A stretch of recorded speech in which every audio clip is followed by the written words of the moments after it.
The first step is to have waste yarn and then do a crochet chain. So you make a slip knot, which of course is just crossing the yarn over and pulling through a loop.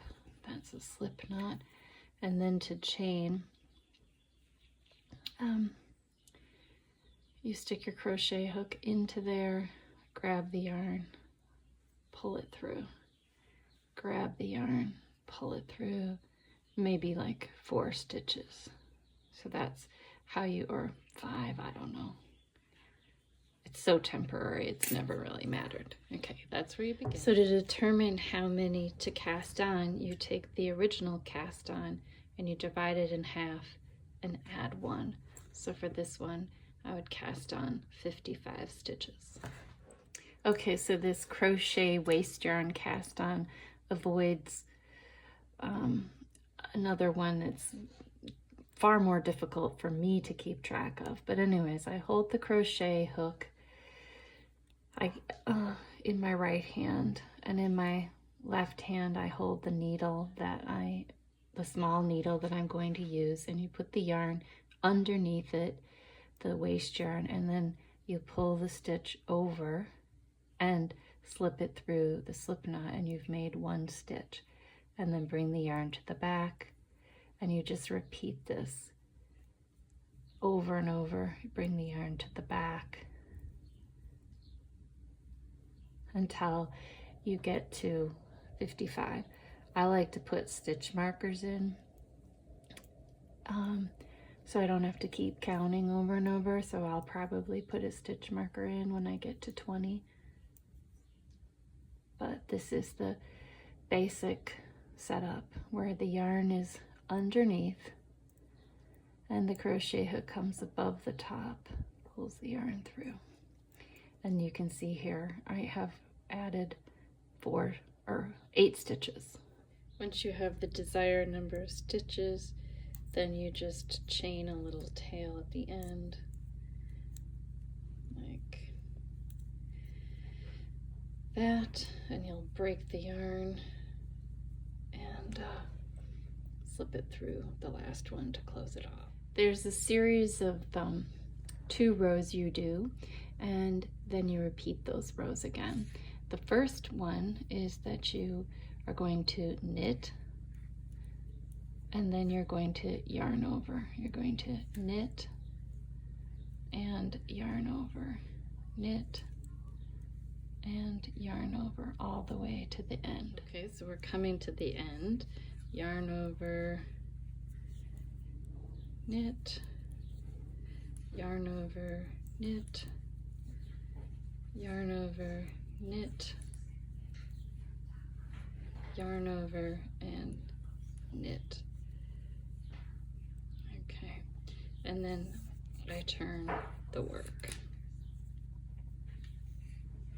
And you're always going to knit that final stitch. That's why you cast on the extra stitch. So then for this next row, you're going to slip the stitch with the yarn in front,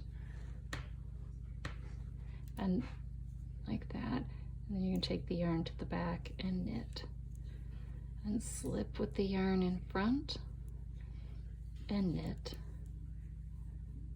and slip with the yarn in front, and knit. And what that makes is sort of it looks like a pearl, and you'll do that all the way to the end, and you keep going until you come to the end of the row. So I'm slipping, knitting, and I'm going to slip the final stitch, and then we come back again to a whole row of knitting the first stitch and slipping that purlwise. Let me show you what that looks like.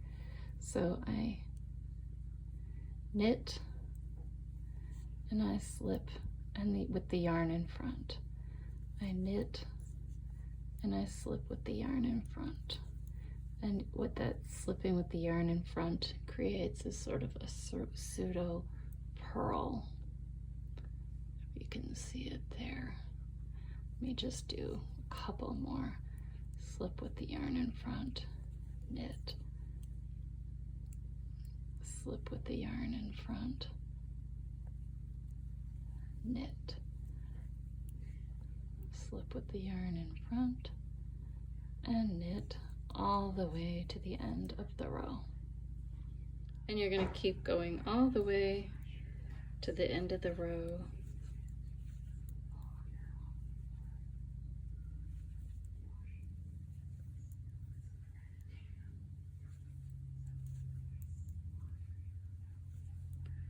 And the last stitch you'll knit.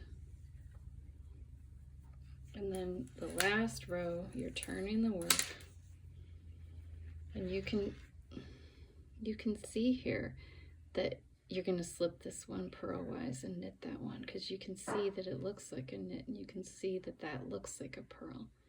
And that'll be your last setup row of slipping and knitting. Let me get that started, and I'll show you the end. So bring the yarn to the front, slip it purlwise, take the yarn to the back, and knit. Slip and knit. Slip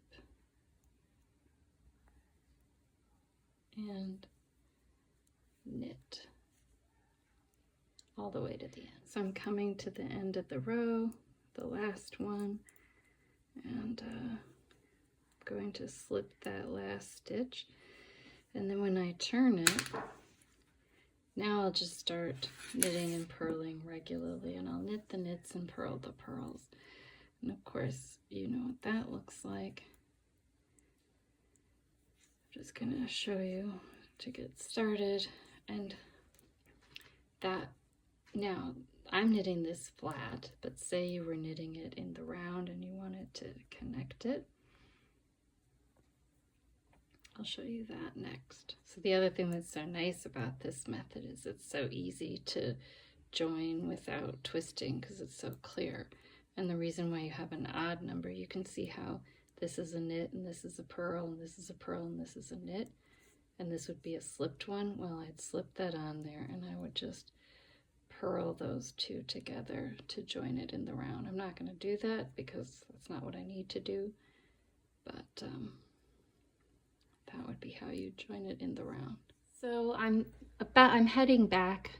I've already done one full row of ribbing, and I'm, you know, doing my second one, but rather than make you wait for it, this is what the edge looks like. It's just this beautiful edge where it rolls over itself. You can see that. So maybe after 1 or 2 rows you can finish taking out, but you just, hey, I'm recording. And so that is what it looks like in the end. And that's the waste yarn tubular cast on. Thanks for watching.